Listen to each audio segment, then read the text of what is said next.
What's up, guys? My name is Connor King with Resolute Capital. Welcome to our 5th Q&A video, where I answer some questions, and I hope that my insight is helpful to you and that you're able to learn something from these questions and answers. Also, do note that this is just my opinion and that you should always consult a professional financial advisor before making any decisions with your money. Enjoy. So, a lot of people have different opinions, and you hear people express their different opinions about how to purchase a car. So I'd love to hear what you think about if car leases are bad, if it's like an adamant no, if in some cases they could be worthwhile, or what do you think? Yeah, that's good. Well, definitely all of my opinions on cars, a lot of them are influenced by Dave Ramsey. And he has a great explanation in his book, The Total Money Makeover. And most simply put is, as far as getting a new car, whether it's you're getting a lease on it, whether you're financing it, or whether you're paying it in full, basically leases are the worst financially. Financing is the second worst. And then paying in full is third worst, or the best, obviously. And so the less money you're putting up front for a car, then that's typically, even though it looks the best in your eyes as, oh, I'm paying $4,000 down payment on this car and then $500 a month for a 4-year lease, obviously that's not a lot of money out of your pocket. But if you keep doing this throughout your whole life, you can do all the math and you'll figure out that you spent tons of money. And so it looks good in your eyes initially, but it's actually the worst thing you can do. And then financing is definitely almost just as bad.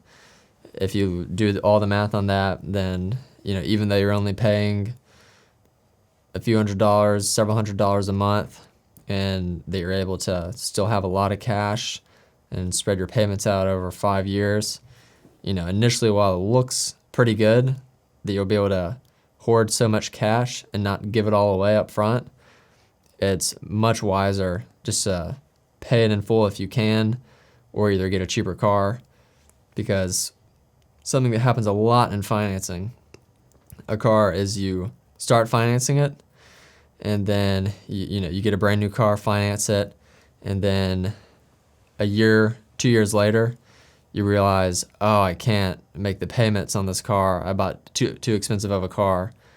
And then you try to sell the car, but the car is depreciated so much in value that now your depreciating asset that you bought is worth far less than what you owe on it. And so it's really a terrible cycle to be in, because your payments don't depreciate, that's for sure. You'll have those until you've paid it off. And then obviously, by far, if you can, at all costs, if you can, you should get a car with cash. And so I would definitely recommend, even if it's a $5,000, $10,000 car, get that in cash and slowly upgrade your cars as you can pay cash for them. And one cool thing to note as well is the car dealerships and third-party car sellers, they make the most money off of leases, and then they make the second most money off of a financed car, and they make very little money off of a car that is bought in cash. So it just really all makes sense when you put all the puzzle pieces together, that buying a car with cash is the best thing you can do, then financing, then lease. Okay, on a different note, where are some of the first places I should look to cut back on spending? Ooh, that's good. Let's see here. Probably the easiest one would be eating out at restaurants, because that's something very easy to do. A lot of people do it, so you're bound to be able to cut back on that at least a little bit. Even if you eat out, just a couple times a month, that would really add up, cutting back. Also, some people get coffee every morning, and so, maybe make coffee at home. That would save you a lot of money if you're used to getting Starbucks or Dunkin' Donuts, per se.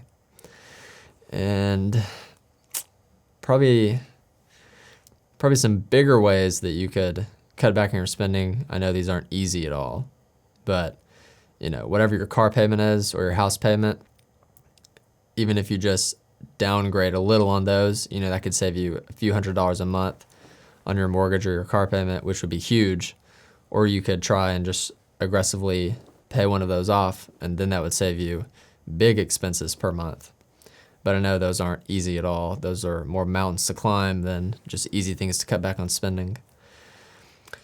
And probably lastly, just, look at your bank statement from the past month and scroll through it and see if you can find any recurring charges that maybe you didn't know you had, or find ones that you just know you don't need anymore.